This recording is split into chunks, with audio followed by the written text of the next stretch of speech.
My name is Marcus from Gigahertz Solutions. I will briefly explain the operation of your ME3851A. After receiving the order, additionally to the measuring device, you will find an additional grounding cable, a large grounding clamp for connecting to water pipes, a charger for charging the internal battery, the in-house calibration certificate, and of course, the operation instructions, as well as this handy card displaying the building biological reference values.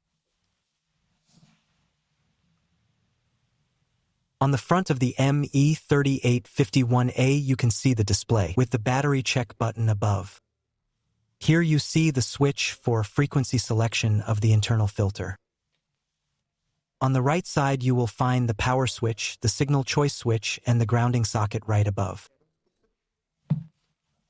On the left side, you will find the box for connecting the charger, the measuring range selector switch, 2 more jacks. Look, right here for external outputs, DC and AC. Otherwise, there is no further connection or switching possibilities on the measuring device. On the back side, you will find the serial numbers of the ME and the built-in filter, as well as our company sticker. There is no accessible battery compartment. The battery is internally installed and stays right where it is. To measure, you only need to push the power switch up 1 position. Then the measuring device is already active and the measurement begins. In addition, you have the option to push the switch even further up, to switch on a strong, proportional sound signal. It works similarly to a Geiger counter. With little load you hear a slow signal, with high field strength loads you get a faster signal.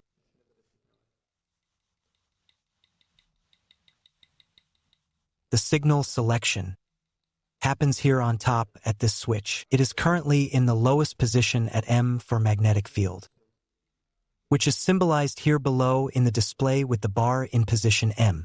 And here you can see the unit is in nanotesla. To switch the measurement from magnetic fields, turn the switch up to E. The display now shows the bar on E for electrical field with the unit voltmeter. The meter allows one-dimensional measurements both electrically and magnetically. That means the total field load must be measured in all 3 spatial axes. To do that, hold the device in this position and memorize the measurement value. Now turn the meter into a sideways position and memorize the value again. And now measure in a straight position and also write down the value. Now all 3 values are quartered, added together, and then the square root is taken. Thus, the 3-dimensional value of the total load is obtained. This works exactly the same magnetically as well as electrically. To operate the meter, the device is simply held here at the bottom with the switch in the position magnetic field. The sensors are oriented up here, so you measure towards the front and can move freely in the room. To measure the electrical field, there are 2 measurement methods. 1, the potential-free measurement. We put our measuring device down at a certain position where you want to measure and move away from it so that your body does not affect the electrical field you want to measure. The second possibility is a potential-bound measurement via grounding cable. That means you connect the grounding cable to the socket and connect the measuring device via the crocodile clamp to a grounded point, for example, the protective contact on a plug-in socket. If there are water pipes or faucets nearby, you can also establish the grounding there. And for this, you use the large grounding clamp. Potential-bound measurements are great for searching sources. Means, I take my meter here at the bottom, move freely through the room and, for example, measure upwards. If there is a source of stress up here and I get closer to it, it is symbolized here on the display by a high value. If I go into the wrong direction or go back, the value will also diminish. Between the signal selection I have the switching position test. If you push the switch right here, you can control the equation of the measuring device. Ideally, you have 3 times the 0 on the display. Via the battery button, you can test the battery condition. Pressing it long, all segments shine and remain visible. If they seem dim, that is an indicator. The battery's charge is low and needs to be recharged.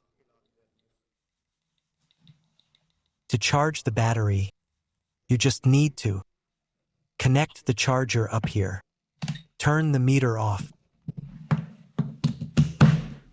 and plug it in. Here is the LED that lights up green when the meter is charged. After a while, when the measuring device is full, it is turning off.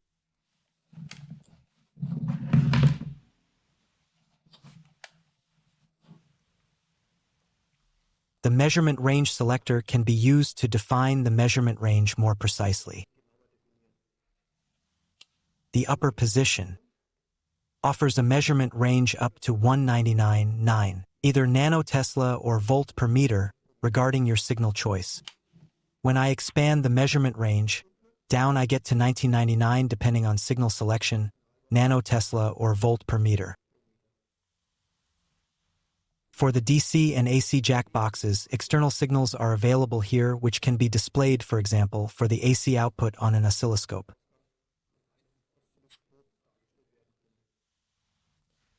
For both electric and magnetic field measurements, you can use the filter to target frequency bands.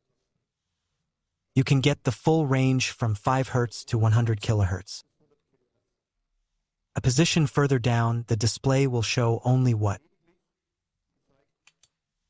is in the 16th Hz area.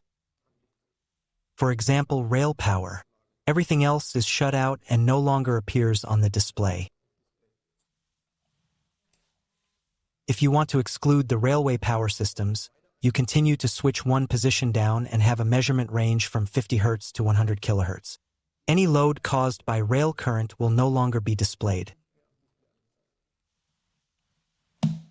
The last position at the bottom is used for upper waves, also known as dirty power, from 2 kHz measurement range upwards to 100 kHz.